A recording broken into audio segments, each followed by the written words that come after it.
Right, today I'm here with Adriana from Savoys North to take us over the history of the projects and what's going on in the future. So Adriana, if you'd like to introduce yourself. I'm Adriana. I am a developer up in the northeast, specialising in HMO conversions, and a recent partner of Savoys Properties as well, where we offer a full turnkey service to build out client HMOs in the north of England. Let's go back a bit. Where did you start and how did you get into property? So I started about 4 years ago. When I started out, I didn't really have the capital to start myself, so I started to adapt doing it for clients and building out portfolios for those guys. Took a little while to build up, getting educated, understanding the market, and then since then it's just been a continuous stream of first finding the sites and then realising if you want to help investors, especially when they're remote, you need to be able to offer every single service.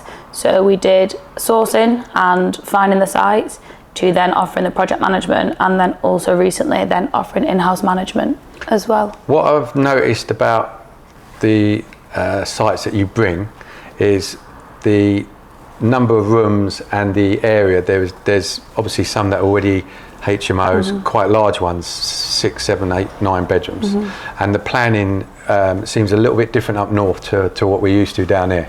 Yeah, absolutely. You work on getting the certificates of lawful use and stuff like that, so you must have a good knowledge or background in the planning and what's required.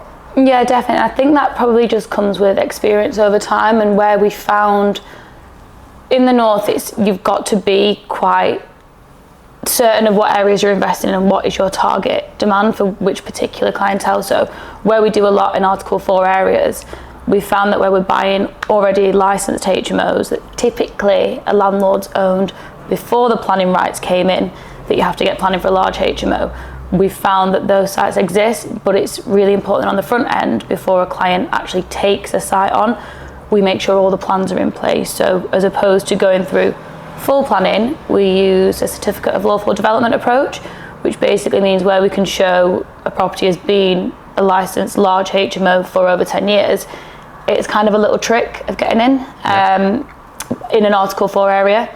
Go in, do a cosmetic uplift on the site, and then we can refinance commercially again. It's a little bit more than the cosmetic uplift, I suppose. Because obviously the way I categorise it with the inquiries is you've got the standard house that converts into a 6-bed HMO, and then you've got the larger existing HMOs that you either get the certificate of lawful use for the correct number of rooms, and then you also upgrade it quite heavily. And they're two different projects with two different amounts of money that's involved. Absolutely. And how do you come across the properties? I think it's quite a mix, really. We found, because we're going down owning the estate agent side of it, we deal with a lot of portfolio landlords who either want to sell off existing properties. So a lot of the larger HMOs and things like that are just from tired landlords. So we do a lot of off-market work. We have really good relationships with agents, and I just think that's from showing commitment in terms of if we say we're going to buy a site, we follow through on it. So typically you'll find access to those before they even hit the market. And then also LinkedIn. LinkedIn's a really good one. Because the northeast, you kind of get to know each other quite well. You're not too far away. It's quite good to get in front of portfolio landlords, which is where we've also had a lot of success. Working with the applicants, I would say from all the ones that we've completed on, got in legals and so on, there seems to be a number of them that have never even seen the properties. Yes. And they just bought into the trust and you doing the projects that involved with Savoys as well, because I think they bring you clients and vice versa. So how have you found it, and what has Savoys brought to the table? Absolutely. So I think one of the big things has definitely been widening up that client base, so people being able to invest without having any experience, which can be really, really nerve-wracking for them. But of course, when it's backed with the strength of obviously the Savoys product, the fact that I'm up in the northeast and we've got a proven track record of all these completed sites, it opens the doors to a lot more people to then help them to invest and get their first asset under the belt.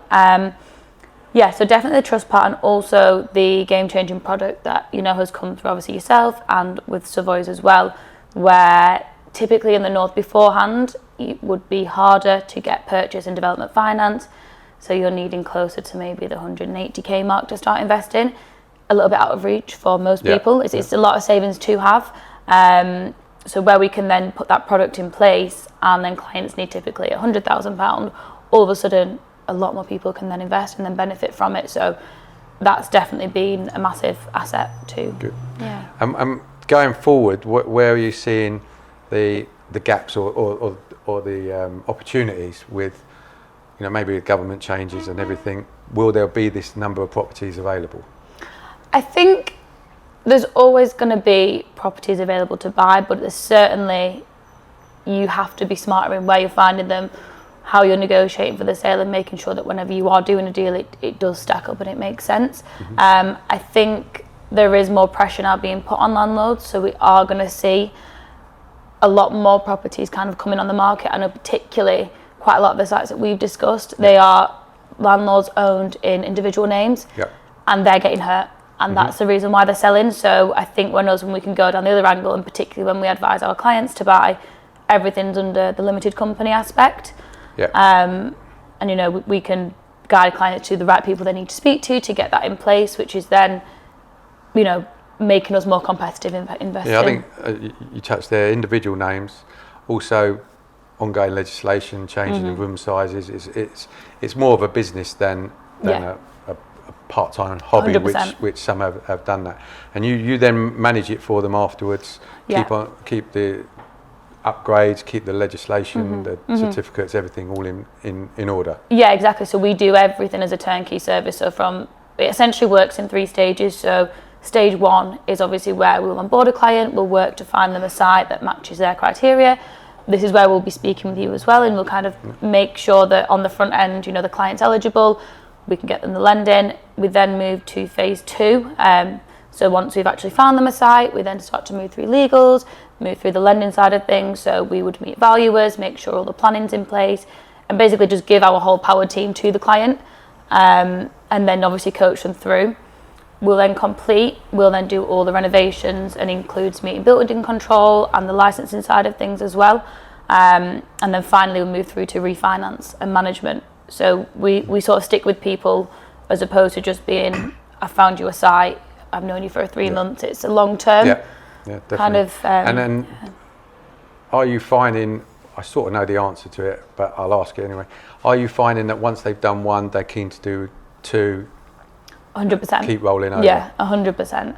I think it tends to be the case that even at the point of legals, they're like, can we line up the next site? Let's get that ready to go. Because they will have had the figures from the value and knowing what they're going to get out when they finish the refinance. Exactly. So they're ready to go. Yeah.